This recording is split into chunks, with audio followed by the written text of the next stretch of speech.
Hello po Ma'am Evie. So Ma'am Evie, ito po yung ating sewing machine na nabili po sa ating TikTok shop. Anyway, meron po akong ilalagay na malit na papel para sa mga platform namin dito sa store. Pag may mga concern po kayo ma'am, dito nyo po kami ma'am i-contact. YouTube, Facebook page, TikTok. Okay? Tapos ilalagay ko po dito ma'am. At hingi po ako sa inyo ng pa-unboxing dito sa ating sewing machine. If ma-receive nyo po siya ma'am, huwag nyo po siya bubuksan until hindi nyo po siya na-unbox. Okay? Gagawin nyo po siya po ay naka-shield ma'am. At gagawin nyo po pag siya ay naka-shield, i-ano nyo lang po siya ma'am. Video nyo po kahit maiksing video lang po siya ma'am. Ito po freebies natin, transformer at saka yung power cord. So ngayon tuturo ko po sa iyo ma'am yung dapat nyo malaman sa pag-settings dito. Okay, unang-una yung pagsaksak po natin sa ating transformer po ma'am. Ito po siya ma'am, makikita nyo po siya ma'am, ayan, okay. Then dito naman po, itong saksakan dito para po yan sa likod, ayan. So meron po tayong saksakan dito ma'am, sa pinakalikod ng ating sewing machine. So ayan po siya ma'am, sasaksak natin yan. Then pagkatapos natin yan isaksak po ma'am, ang isusunod natin dito ma'am is itong transformer, yung wire ng transformer natin ma'am. Okay, ito po siya ma'am. Ayan, at isasaksak natin sa regular outlet natin ito ma'am. Okay, wag nyo po siya isasaksak ng direkta kasi bawal po siya ma'am. Kaya nagbibigay po tayo ng ating transformer para magamit todo ng ating customer. So unang-unang gagawin natin ma'am, button start tsaka button stop, then speed control, reverse. Ito yung mga option selector natin ma'am. Para sa masinsin, para sa board at design nya, ito yung selector. Ayan, main selector po ng mga design natin ma'am. Okay, so ayan, laman natin at naipaliwanag natin sa iyo yung dapat nyo pong malaman dito ma'am. Then dito naman po yung ating bobbing po ma'am. Ito, ayan. So ito po yung bobbing natin ma'am. Kikita nyo po siya, ayan. So meron po tayong pa freebies na original nakalagay at saka yung additional niya po ma'am. Okay, so ganito ma'am, pag tayo ay maglalagay ng bobbing sa ilalim, or unahin muna natin yung refilling thread, palitan natin ito ma'am at kuha tayo ng walang laman. Okay, so ito po ma'am yung walang laman po ma'am, ayan.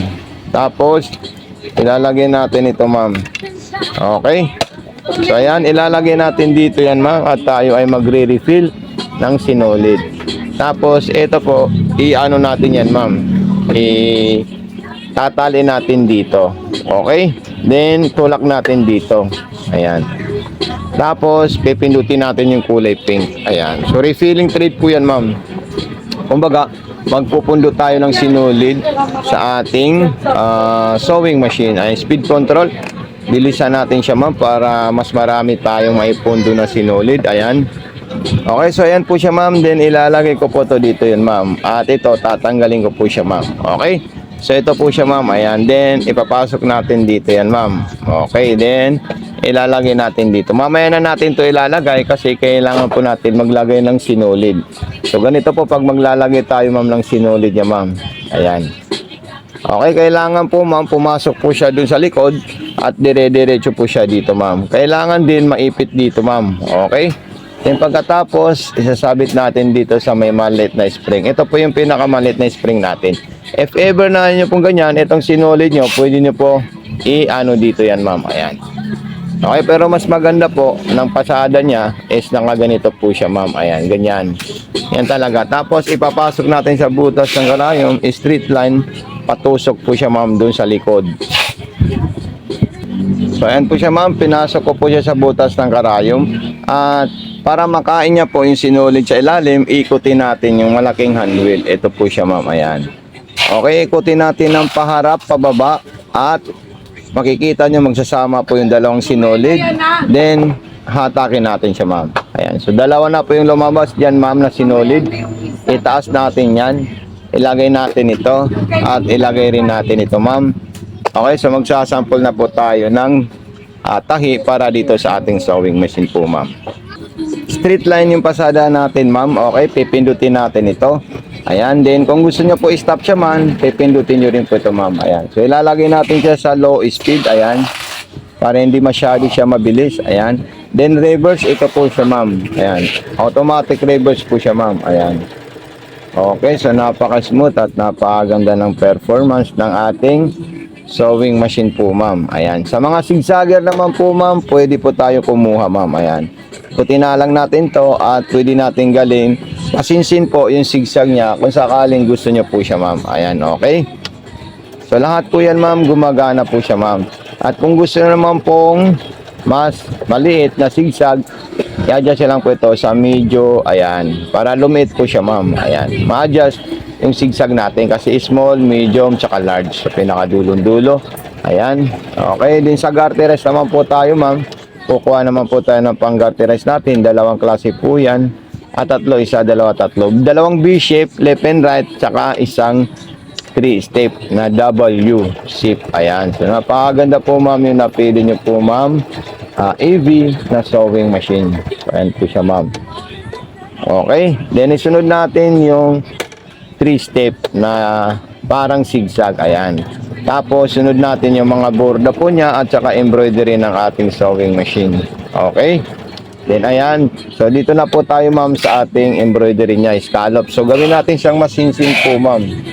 Yung pinakamasinsin niya para mabuo natin siya ng maayos at makita natin na talagang buong-buo po yung borda or embroidery ng ating sewing machine. So ayan, napakaganda po yan, ma'am, at napaka-inis. Parang bumili po kayo ng brand new na sewing machine po, ma'am, sa halagang napakamura po siya, ma'am.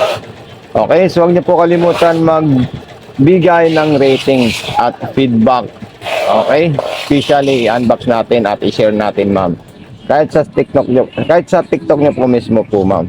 Ayan, so another embroidery naman po niya, ma'am, yung pambar tacker. Ayan, pakaganda po yan, ma'am. At napaka-solid po siya, ma'am. Okay, so ito na po siya, ma'am. At ating ipapagawa yung button holder kung paano po tayo gagawa ng button holder. Pag tayo ay gagawa ng button holder po, ma'am, sundan natin yung arrow o i-follow natin yung makikita natin dyan, ma'am. Okay, so kailangan yung karayom natin, ma'am, nakataas, ha. Huwag po siya nakabaon, tapos ikutin natin yung selector kasi mababalian po tayo ng karayom. Okay, so ayan po siya, ma'am. Okay, so dito po tayo sa number 5. Button holder na napakaganda at napaka-unique. Ayan. Then punta naman po tayo, ma'am, sa pwede naman yung number 4. Okay? So kaya lang straight line po yung ipapasada niyan dyan, ma'am. Then maglalak po tayo, ma'am. Okay? So ayan, lock. Yung number 3. Okay. Ayan. Then pupunta po tayo sa number 2. Ayan. So number 2. Then maglalak tayo naman sa number 3. Ayan. So tapos na po yung button holder natin, ma'am. So i-keep nyo po siya, ma'am, dahil napaka-solid po siya, ma'am, at napakaganda. Okay, so thank you so much sa iyo, ma'am Evie, sa pagtitiwala at pagtutrust sa ating store, sa Mato Sewing Machine. Thank you and God bless po, ma'am. Lalagay ko na po siya, ma'am, para ma-impake natin, ma'am. Ayan. So solid. Ang ganda. Ibabalik natin yan sa ating straight line na normal. Ayan. Okay. Din distance na number 3 rin or number 4. So ayan po siya, ma'am. Ito na yung mga pa-freebies natin. Napakarami at transformer, power cord, at ito na po siya, ma'am.